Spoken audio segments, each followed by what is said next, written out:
Hello everyone, today we will talk about how to fix or how to solve the problem of browser on the application of Authenticator. You click on settings.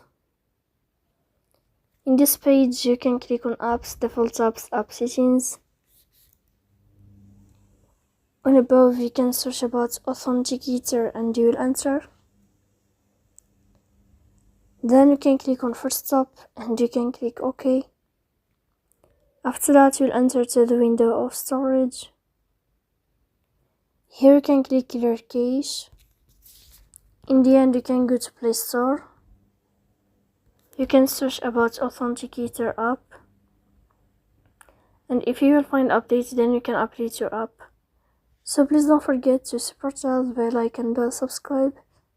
See you next time in another video. And thank you for your attention.